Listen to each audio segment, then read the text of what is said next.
It's time to batten down the hatches. An unforgiving, uncompromising, and unstoppable force of nature is heading your way. A hurricane.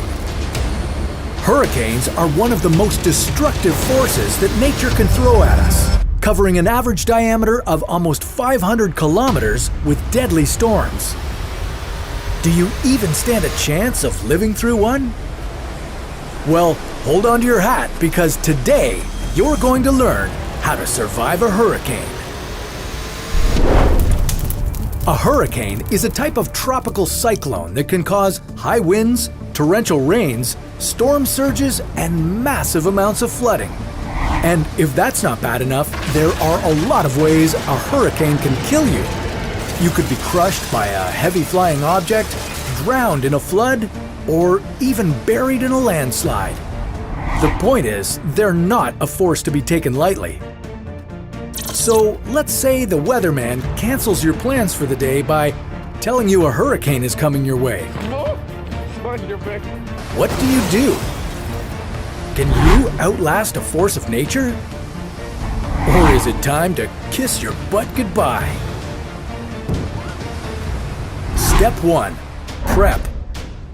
Even before the hurricane makes its way to you, you can stack the deck in your favor. You can do things like installing permanent storm shutters, trim the trees around your home, and invest in a small generator for when the power goes out. You should also keep a reserve of things like bottled water, non-perishable food, emergency lighting, and my personal favorite, first aid kits. And if you want to go the extra mile, consider building a safe room. Step 2. Listen. Take the hurricane warnings seriously. When people ignore hurricane warnings, they put themselves in terrible danger. This moves 20 miles to the west, and you and everyone you know are dead. If an evacuation order advises you to leave, get out of Dodge. If an emergency alert tells you to go find shelter, go find shelter. Seems simple enough, right? Now all we have to do is... Uh-oh, it's here.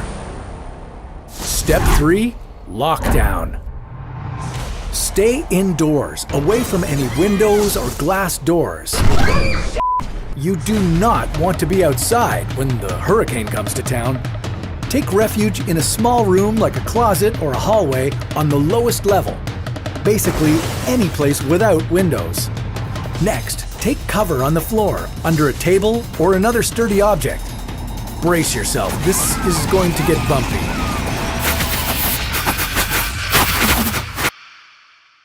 Step 4. Recover. Okay, it looks like the storm has passed, but you're not out of the woods yet. Just because the hurricane isn't trying to break down your door anymore doesn't mean it still can't hurt you. Now would be a good time to let your friends and family know you're safe. Text your mom, your buddy, and maybe I should text my ex Stacy. I wonder if she thinks about it. No, gotta focus. Time to check your supplies. Open your fridge and see if anything has remained at 4 degrees or colder. You can eat that, otherwise it's garbage. Also, you should ditch any food that has come in contact with floodwaters, as it may carry waterborne diseases, chemicals, or other nasty things. Do not drink the tap water until you've been given the okay to do so. And now, the fun part. Taking pictures of all your trashed stuff for the insurance company. You do have insurance, right? Congratulations! You managed to survive a hurricane. Now, keep in mind, no two are alike. In this case, we were lucky to hunker down in our own home, but next time, we might not be so fortunate.